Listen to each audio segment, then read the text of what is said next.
I was hired to guard an abandoned factory that hadn't operated in over 10 years. So explain why the machines started turning on while I was alone inside. I'm writing this now because I still haven't found a logical explanation for what happened, and honestly, I don't think I ever will. This isn't a story about shadows that look like people or demons jumping out of the dark. Nothing like that. What makes this terrifying is how normal everything felt, right up until it didn't. This happened in late 2018 in a small industrial town I won't name for privacy reasons. The factory itself used to be the backbone of the town. Almost everyone's parents or grandparents had worked there at some point. It was a textile manufacturing plant that shut down suddenly after the owners declared bankruptcy. At least, that's what the public story was.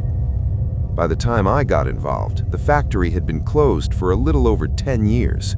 No production, no staff, just a massive concrete building sitting at the edge of town, fenced off and slowly rotting. I was 26 years old at the time and doing night security jobs whenever I could find them. It wasn't glamorous work, but it paid better than warehouse shifts, and the hours fit my schedule. That's how I found the listing. The job description was short. Overnight security guard needed, industrial property, 10 p.m. to 6 a.m., minimal activity, monitoring and patrol only. Minimal activity sounded perfect. The pay was higher than average, which should have been a red flag, but I ignored it. I assumed they were paying extra because no one wanted to sit alone in an abandoned building all night. I applied. They called me the next day. The interview was strange from the start. It wasn't held in an office, but at a small rented space near the factory itself. The man interviewing me was in his late 40s, wore a plain jacket, and didn't offer his full name, just Mr. Collins.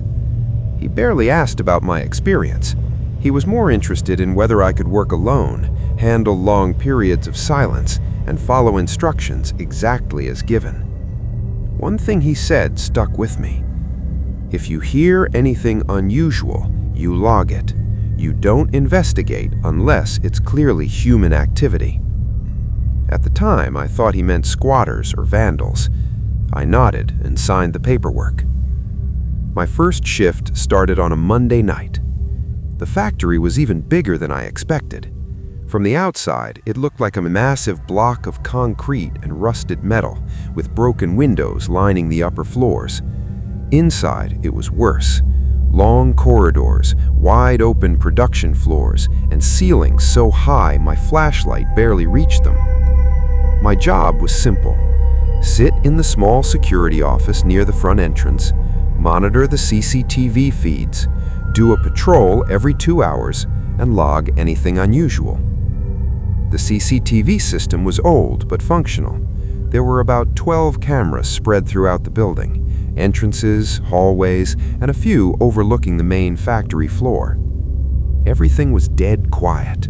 No sounds except the hum of the fluorescent light in the security office and the distant echo of my own footsteps when I did my patrol.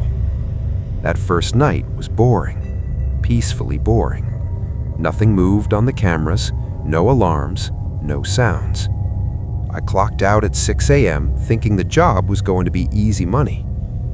The second night was similar, but something felt off. Not scary, just wrong. The air inside the factory felt warmer than it should have been. It was late autumn, and the building had no heating, yet the main production floor felt almost stuffy. I checked the cameras constantly, expecting to see a reason. Maybe someone had broken in, maybe an animal, but nothing appeared. At around 2:17 a.m., I heard a sound that made me sit upright in my chair. It was faint, metal on metal. Not a bang, not a crash, more like movement.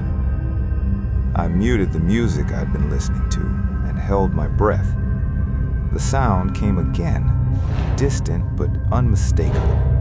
A slow, rhythmic clinking, like something mechanical trying to start. I checked the camera feeds one by one. Nothing.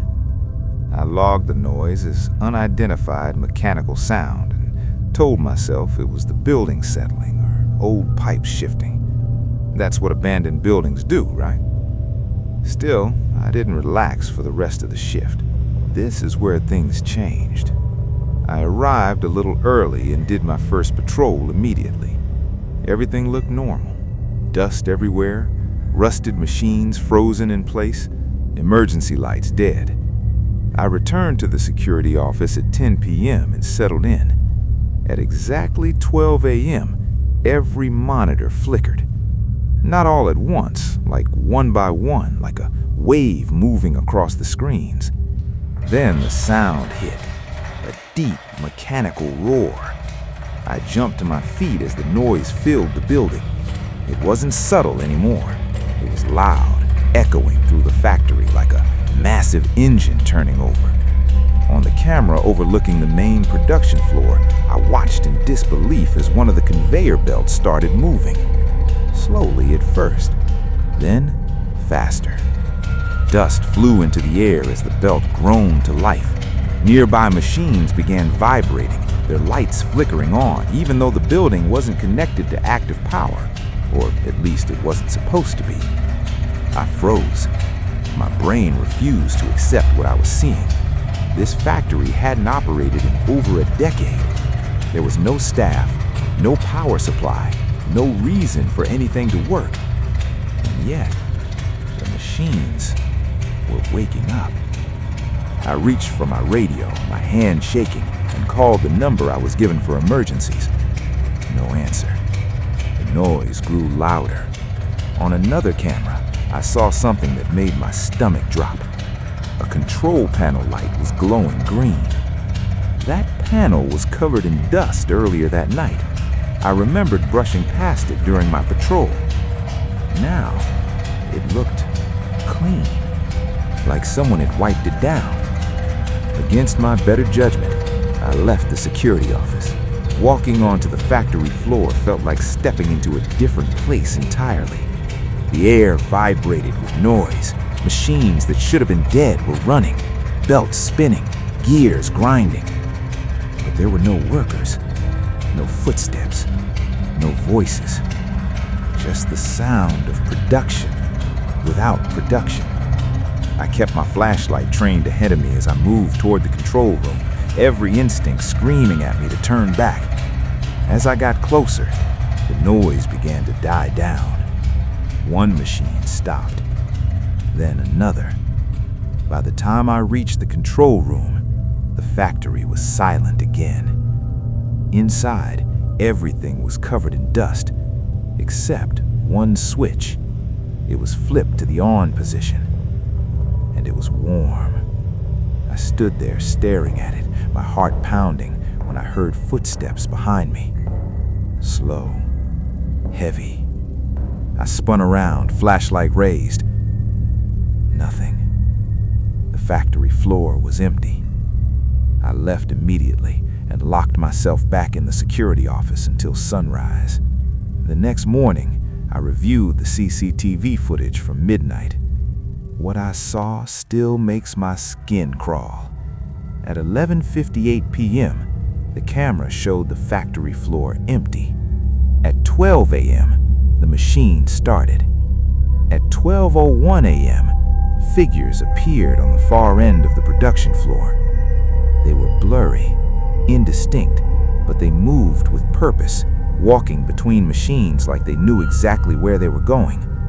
At 12:07 a.m., they were gone. No entering, no leaving. They just weren't there anymore. I quit that morning. The security company didn't argue. They didn't ask for details. They just processed my resignation and told me the site would be handled. 2 weeks later, I drove past the factory. The gates were welded shut. The building was demolished 6 months after that. Sometimes, I still hear machinery in my dreams, and I wake up at exactly midnight. If you ever take a job guarding an abandoned place and someone tells you nothing happens here anymore, leave. Because some places don't shut down. They just wait.